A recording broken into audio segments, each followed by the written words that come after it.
আড়াই বছরেরও বেশি সময় ধরে প্রতি বৃহস্পতিবার ১০০ থেকে ১৩০ টন অসহায় মানুষকে খাওয়াচ্ছেন সাতক্ষীরার মোহাম্মদ মনিরুজ্জামান বাবু গাজী। তিনি পেশায় কুরিয়ার ডেলিভারি ম্যান। তার বিশ্বাস, মানুষের জন্য কাজ করাই জীবনের আসল অর্থ।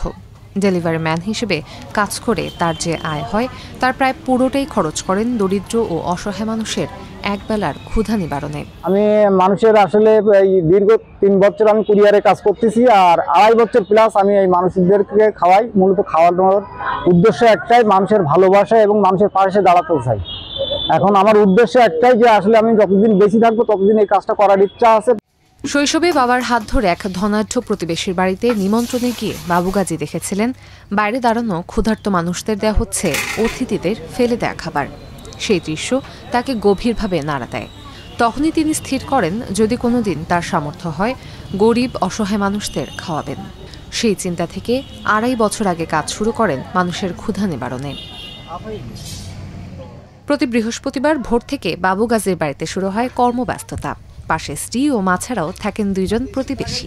খাবার হিসেবে কোনোদিন খিচুড়ি ও ডিম, কোনোদিন সাদা ভাত, ডিম ও আলু, আবার কখনো মাংস। এইভাবেই সাজানো হয় মেনু। প্রথম দিক থেকে আমাদের একটু আপত্তি ছিল এই কাজে, তারপরে দেখলাম যে না, সে ভালোই করতেছে, সবাই ভালো খাচ্ছে। তারপর থেকে আমরা বাড়ি থেকে সবাই একটু নামাজ করছিল, তারপরে থেকে দেখলাম ভালো সবকিছু হচ্ছে, তারপরে থেকে আমরা সহযোগিতা করি। একটা খুব ভালো কাজ, আল্লাহ সন্তুষ্ট হয়, আমরা খুব খুশি হলাম। তারপর আমার বয়স হয়ে গেছে, তারপরও আমরা সহযোগিতা করি এর সাথে। রান্না শেষ হলে বাড়ি থেকে প্রায় ৩ কিলোমিটার দূরে সাতক্ষীরার শহীদ আব্দুর রাজ্জাক পার্কে পৌঁছে দেওয়া হয় খাবার, যেখানে অপেক্ষায় থাকেন অসহায় ও অভুক্ত মানুষজন। প্রতি সপ্তাহে আমাদের বাবু ভাই আমাদের বিশুদ্ধবারে খাদ্য দেয়। এই বাবু সেমারা খুব কষ্ট করে আমরা ৩ বছর ধরে আমাদের খাওয়াইতেছে। তিনি ওনাকে বাবু নামে একজন ব্যক্তি এই মিসকিনদের খাওয়াচ্ছে পার্কের মসজিদে, আমরা আজকে খানা খাইলাম। প্রতিবারের আয়োজনে খরচ হয় ৪.৫ থেকে ৫,০০০ টাকা। তার এই আয়োজনে সাধুবাদ জানান স্থানীয় মানুষজন। আমরা মনে করি যে এইরকম যেন অসহায় মানুষদের পাশে আমাদের এলাকার মানুষ দাঁড়ায়, যুবকরা দাঁড়ায়।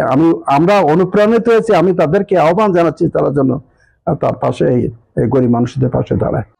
নিজের সামান্য আয় থেকেও অসহায়দের জন্য যা করছেন বাবু গাজী তা সমাজের জন্য বড় অনুপ্রেরণা।